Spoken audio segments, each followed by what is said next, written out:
ফুডকায় আপনারা না অনেক আমাদের বারের ভিডিও দেখেছেন, মানে সোজা কথায় ঢুকুঢুকুর ভিডিও।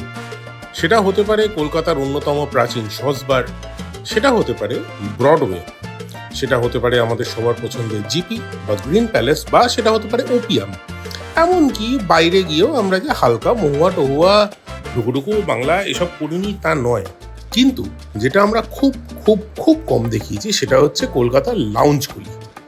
এবারের গল্প পার্ক স্ট্রিট অঞ্চলে একটি লাউঞ্জ নিয়ে, আমাদের অ্যাকচুয়াল ডেস্টিনেশন 16। ব্যস্ত পার্ক স্ট্রিটের মধ্যে খানিকটা নিজের মতো করে সময় কাটানো। ডেস্টিনেশন 16 নিয়ে এবারের গল্প আমন্ত্রিত ছিলাম অবশ্যই আমরা, এবং সেখানকার অভিজ্ঞতা। What are the things which makes a good bard. চলুন দেখা যাক। কেমন আছো স্যার? ভালো। জয় মা। Sir, your drink is ready sir. আরে জিও, একটা ভালো বারের প্রথম পয়েন্ট বারটেন্ডার যেন চেনাশোনা হয়, আর সে যেন জানে যে আমি কি ড্রিঙ্ক নেবো সন্ধেবেলা কাজের পরে। Life is actually beautiful. Cheers.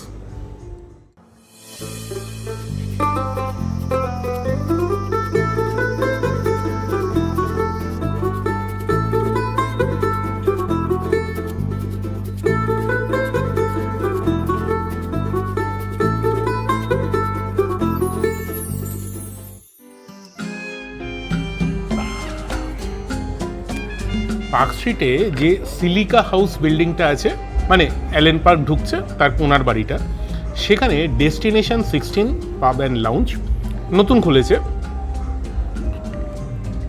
সন্ধেবেলা যখন অফিস করে বেরোবেন, যখন একটু টায়ার্ড লাগে, একটা ড্রিঙ্ক হলে ব্যাপারটা মন্দ হয় না। অলওয়েজ ড্রিঙ্ক অ্যান্ড ড্রাইভ, এটা কখনোই উচিত না, আমরা কখনোই বলি না। Drink responsibly, but at the end of the day একটা হলে কিন্তু মন্দ হয় না। আমি অ্যাজ ইউজুয়াল স্ট্রেট ড্রিঙ্ক নিচ্ছি রামভক্ত হনুমান। এখানে বেশ কিছু মজার মজার ককটেল বানায়, দেখে আসুন ককটেলটা, ততক্ষণ এটা শেষ করি। আমার এই ঠিক আছে। এইবার একটা বারে এসে সেখানকার সুন্দর ককটেল এবং মকটেল দেখবো না, ট্রাই করবো না, সেটা কি হতে পারে? একটু দেখে আসুন, ততক্ষণ আমি আমার স্ট্রেট ড্রিঙ্কটা শেষ করি।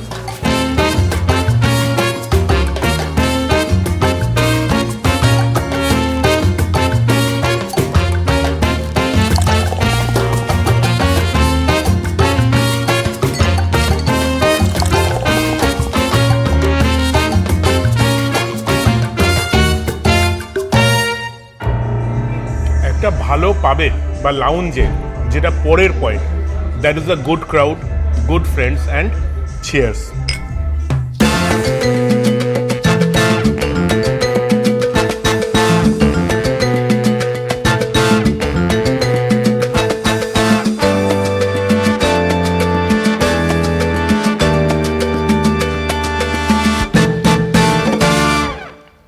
একটা বারের যেটা 3 নম্বর পজিটিভ পয়েন্ট এবং হওয়া উচিত, যেটা ডেস্টিনেশন 16-এও আছে, সেটা হচ্ছে অনেক রকম বেশ সুন্দর খাবার, যেটা দেখতে ভালো হয়, যেটা খেতে ভালো হয়। ধরুন আমরা পিৎজা খাচ্ছি, একটা মাশরুমের ডিশ আছে। ইন দ্যাট ম্যাটার খাবারগুলো সব করে একটু আলাপ পরিচয় করে আসুন। আমরা যেটা খাচ্ছি সেটা হচ্ছে শিক কাবাব, মাটন শিক কাবাব, পিৎজা অ্যান্ড ড্রিঙ্কটা তারপরে। আসুন ডেস্টিনেশন 16-এ খাবারগুলোর সঙ্গে একটু আলাপ পরিচয় করে নেওয়া যাবে। এই যে মাশরুমটা খাচ্ছি, স্টাফড মাশরুম, এর নাম হচ্ছে Bengal tiger mushroom. This one is interesting, যেটা কিনা হচ্ছে সাঁওতালি চিকেন। সাঁওতালি চিকেন বস্তুটা কি? ধনেপাতা এবং কাঁচা লঙ্কা দিয়ে রান্না করা একটা গ্রিন কারি, সেখানে চিকেনের পিস। শিক কাবাবটা বেশ ভালো, ভিতরে একটা স্টাফিং ছিল। ঝুমুর মাটন নাচ, নামের ভরসায় যাবেন না, টিপিক্যাল মাটন কষা, খেতে ভালো। শাহী রাজধানী পোলাও, বুঝতেই পাচ্ছেন। পিৎজা, থিন ক্রাস্ট পিৎজা, এবং যেরকম ভয় আর কি, মানে ভয়ঙ্কর কিছু না, খারাপও নয়। Spaghetti olio was actually good. যা যা জিনিসপত্র থাকার, সেটা ভেজিস থেকে অলিভ থেকে সব কিছু সেখানে ছিল। Cheers. অঙ্কন, ডেস্টিনেশন 16 কবে শুরু করলে? এই 1st February, just born. সবে জন্মেছে একদম। তো হঠাৎ ডেস্টিনেশন 16 কেন, মানে কি করতে চাইছো? মেনলি হচ্ছে to provide the best clubbing experience with the best pricing of food rate. একদম মানে সবাই যে ফুড রেটটা বেশি করে হবে সেটা নয়, কিন্তু পার্টি লাইফ যেন আপ টু মিডনাইট অবধি হবে। Up to midnight? হ্যাঁ, কারণ আমাদের অ্যাম্বিয়েন্সটাই ওরকম ভাবে মানে স্ট্রং করে যাতে সবাই এখানে এসে এনজয় করতে পারে সবার সাথে, নিজের ফ্রেন্ডস হোক, ফ্যামিলি হোক, সবার সাথে। যাই হোক, হ্যাঁ, জয় গুরু। আপনারা জায়গাটা একটু ঘুরে দেখে আসুন। আর হ্যাঁ, তো কতক্ষণ চলে মোটামুটি এটা? আমাদের নর্মালি আপ টু 12 PM, আর উইকেন্ডসে হচ্ছে তোমার ফ্রাইডে, স্যাটারডে, সানডে একটা দুটো মোটামুটি ধরে। মিনিমাম তুমি দুটো ধরে থাকো, মানে কাস্টমার তো আরো বেশিক্ষণ থাকতে চায়। আচ্ছা ইন্দ্রজিৎ দা, তোমাকে একটা জিনিস বলা হয়নি, তুমি আমাদের এখানে হুক্কাটা ট্রাই করেছো? হুক্কা?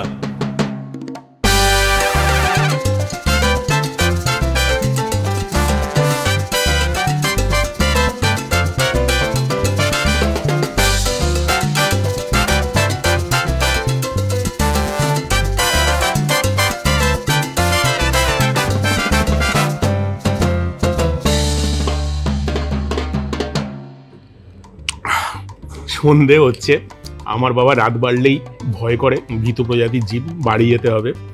আপনাদের এখন কাজ আছে, এতগুলো জিনিসপত্র তো দেখলেন। যদি ড্রিঙ্ক ভালো লাগে লাইক করুন, যদি খাবার ভালো লাগে শেয়ার করুন, আর যদি ড্রিঙ্ক খাবার সব কিছু নিয়ে আপনি ইন্টারেস্টেড হন তাহলে সাবস্ক্রাইব করুন, আর নষ্টামি করতে হলে শেয়ার করুন। দেখা হচ্ছে সামনের ভিতরে। Good job.